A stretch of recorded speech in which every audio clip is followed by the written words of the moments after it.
Everybody, Glenn again. Thanks for watching GeoGeeks and Cars Going for Coffee. We're actually not going for coffee again, but we are coming from having burritos. And that's close, right? Yeah. Should we go right? Yeah, go right. So I'm in Redlands, California here. I paid a visit to the Esri campus, and Andy, he just shouted at me when I need to turn or anything. And straight ahead. So I ran into Andy Gupp here while we were having tacos for lunch. Andy's here from, you're from Colorado, right? Colorado. You're part of the Esri team, Colorado team. It's nice wearing a short sleeve shirt. It was 29 degrees when I left. Nice. Yeah, so you're enjoying this. I'm enjoying this weather too. Great. Andy, what do you do for Esri? You're with the developer. I'm with the gang, I guess. developer outreach team. I focus on the JavaScript API and the Android SDK. Android, okay. So I like to say I get the best of both worlds. I do front-end web developer work as well as work with native Java. Java guy, great. So it's very appropriate that you're filming Geeks Going for Coffee then, right? Going for Java. Absolutely, yeah, yes. Exactly. The Java is Java. Well, the original logo for the Java programming language was a cup of coffee. I don't know what it is these days. Yeah, right. Good.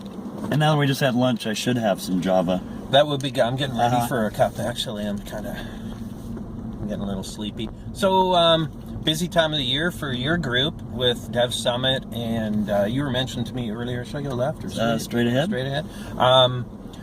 You got an event coming up in DC. That's kind of new. We do. This is a very busy time of year for us. We have a developer summit for the feds, the Federal Developer Conference, Fed Dev Summit is coming up next month. And we also have the Developer Summit in Palm Springs, which is in March. So in February we hit the East Coast, and in March we hit the West Coast for developers. So it's just an overall good time to be a GIS developer. Yeah. Yep, definitely. A lot of I hear there's a lot of job opportunities. People that I know seem to always be hiring and having trouble filling roles too. So you guys are in heavy demand. I can attest to that. Yeah, very much so, and especially with web front-end development, good developers up at the next light hanger, right? Developers with strong development skills. And the thing I like to tell people that are thinking about a career in GIS is if you're doing development work, you don't have to necessarily have a GIS background. Right.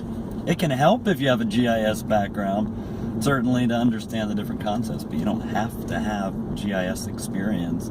And the reason I mention that is a lot, and hang it right up here, some of the dev teams are looking specifically for skill sets, whether it's with Esri or with our business partners, that are just strong software development skill sets. Sure, that makes sense. That's where the whole, we see this, GIS term just kind of going away. You're developers, right? Whether you're a game developer or... Pretty much. My background isn't GIS. Right. Mobile, though. Mobile's got to be hot. I mean, why anyway? If I was going to school to be a developer, I'd be I'd be headed towards the mobile space for sure. And we're filming on an Android smartphone. Yay. By the way, I'm an Android guy, so. All right. Yay.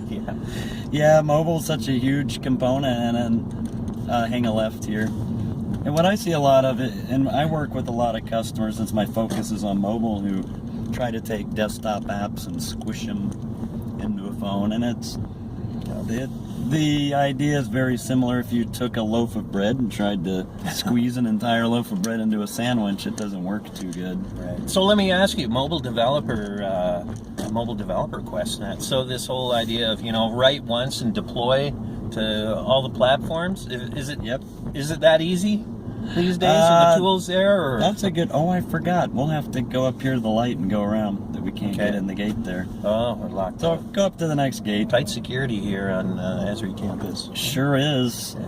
Yeah. So in terms of responsive, there's a lot of terms that float around these days, like responsive design, mobile first. But I do work with a lot of customers who take desktop ideas and try and squeeze it into a mobile device, and it still doesn't work. You really have to use a philosophy called the mobile first philosophy. Hang it right here. And if you use a mobile-first philosophy, then responsive works, but it's completely backwards from what most people think of. Yeah. Well, I think most people too. I know just even, for example, like a WordPress theme or something, right? I'll buy one. Hey, it's responsive and mobile friendly and that. And then I go to deploy it and I look and no, it looks like junk on mobile, but. Exactly. Oh, visitors, did I miss it? No. Right before this light, there's a right turn. Okay. It's nice around here. I'm looking at, I wish you could see it. So we're driving, there's palm trees all over, but I'm looking at snow-capped mountains in behind too. Oh, it's beautiful out there. Yeah. At Park Avenue hanging right. Yeah, about 72 and sunny here today. So. It's fantastic.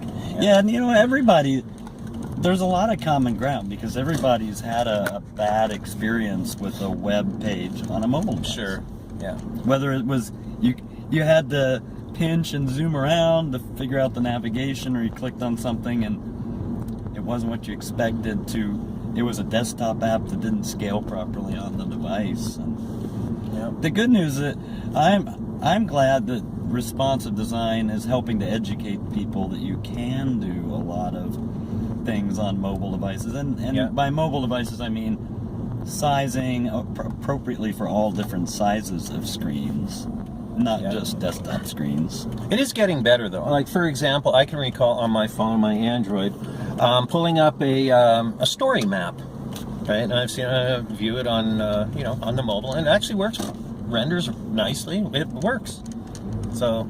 Yeah, and those types of principles is really what. Yeah, and anywhere in here, if the gate open, the gate is open. There we go. Oh, Yep. we're just piggybacking on someone else. Eh? Someone just. And I'm anywhere in here, wherever you want to. Okay, I'll go up to the front here where so I know where I'm going. Does that work? Over the main building. Yeah. Oh, is that way? That's behind us and to the right. Oh, okay. I'll find that. So, all right. So what else? You're from Colorado, so for those that don't know, Esri does have an office. Where am I going? Or you could. Are you in Boulder? I live in Boulder and I work out of the Denver office, which Denver. we okay. call it the Denver office, but it's really not in Denver. It's in a city called Broomfield, Colorado. Broomfield, yeah. That's near, what do they call it, Flatirons? It's near the Flatirons. Flatirons. Boulder, yep. Okay. Beautiful place. Yeah, anywhere in here. Good. Okay, well, Andy, thanks for coming along. It was a pleasant surprise. You bet. I'm going to go have some Java with my Java. All right, great. Enjoy DevSummit. Maybe I'll see you there. Absolutely, you will. Not DC. I think I'd rather go to the Springs. Yeah, I like the sun. All right. Bye, everybody. Thanks, Glenn.